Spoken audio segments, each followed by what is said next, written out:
Hi, I'm Debbie Hartner. I'm Elsie Johnson. We are two sisters, Southern Cooking.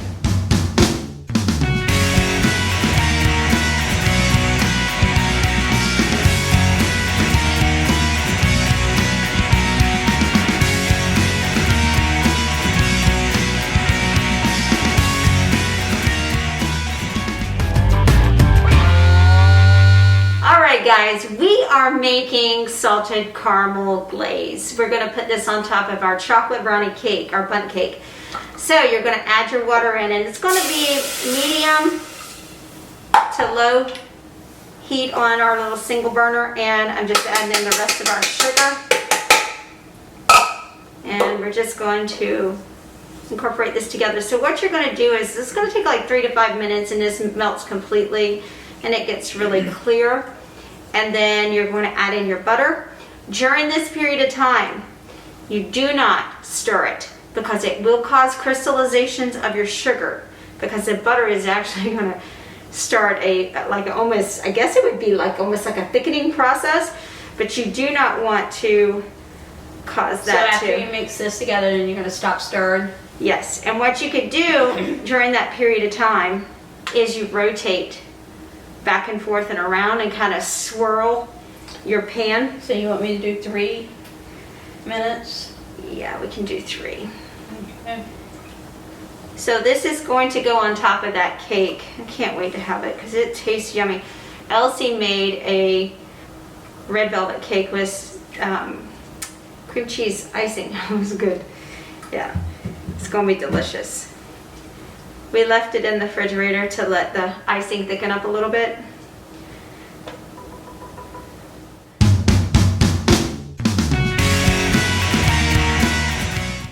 Thanksgiving, I like Christmas, but Thanksgiving I think is probably my favorite holiday. It is mine too. I love to eat. Yeah.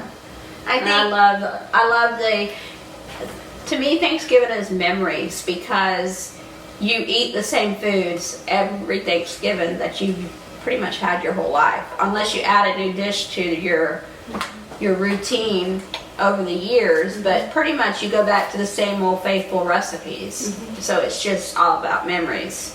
I think it's because also it's the kickoff for the the holiday season too, and it meant a lot to us when we were growing up, that we always had certain things that we ate. Like Mom would always have a turkey.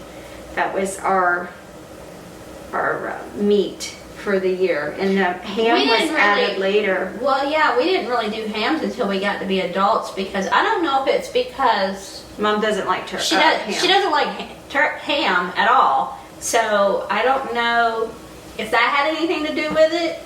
But we were mostly, for Thanksgiving and Christmas, we were mostly turkey people. And then when we got to be adults, then we started incorporating into the, having 2 meats, and we would do. Now, another thing that she would do a lot of is she would do a roast. That was more like New Year's though. Yeah. She would do like a pot roast or a... and she always did a good pot roast. Yeah. And we would always do black-eyed peas on the first of the year to have good luck. So this looks crystal clear now. I'm almost thinking it's time to put in the butter. We got 13 seconds left to go. Yep. It's boiling. Be careful when you put it in so you don't splash hot. I'm almost tempted to turn it down just a smidge. Yeah. Alright, so with that said and done, put that in there and let it melt. And do not stir this. I know that the first instinct is you're going to want to stir it. Don't. Because what it'll do is it'll crystallize. It'll break it apart. And yes, and then when you pour it onto your cake, what will happen is it'll be very grainy. And you don't want that. It'll be like gritty or something. Right. It really gritty and grainy. So the best thing to do is just to leave it alone. And are you only doing that until the butter melts? Yeah, and then we let it boil, and then we gradually add into our other ingredients. So When we get to that point, we'll be right back, guys.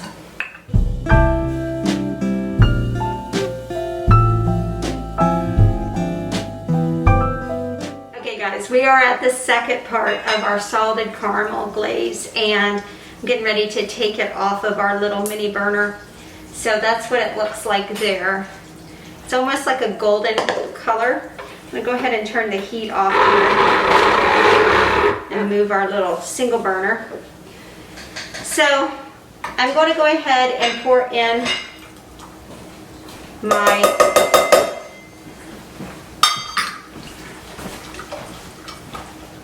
half a cup of our heavy cream, and going to go ahead and whisk that up.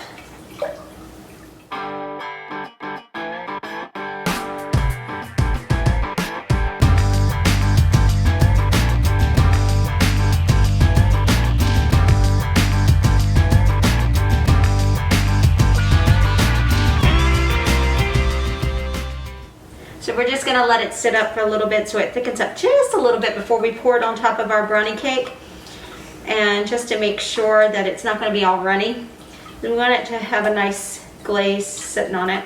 But we also don't want it to be too wet, and we don't want it to be too thick. So you have to do it at the right time.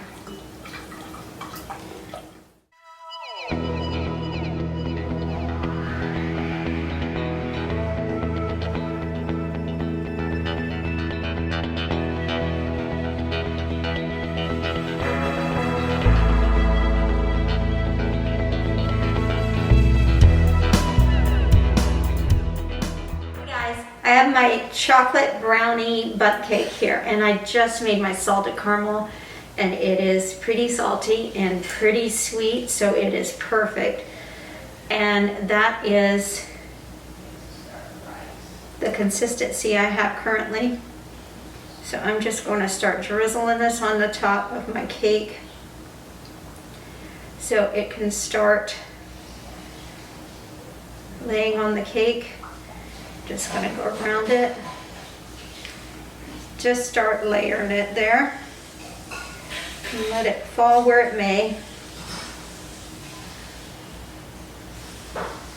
It's pretty yummy. So I just wanted to get this on the cake before it sets up too much that it's not going to be pourable. But it's not too hot. So, that is beautiful. Look at that. Pretty darn pretty if I say so myself. Can't wait to be able to try these two cakes we did today. One of them is a red velvet with cream cheese icing, and that's in the fridge still. And this here is the chocolate brownie. It's a hat cake. And so I just added some things in there so you can make it your own. You can do whatever you want with the cake, but you can make it your own. And that's how it goes. We'll talk to you guys soon.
I'm Elsie. And I'm Debbie.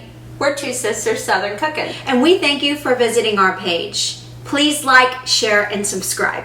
Thank you.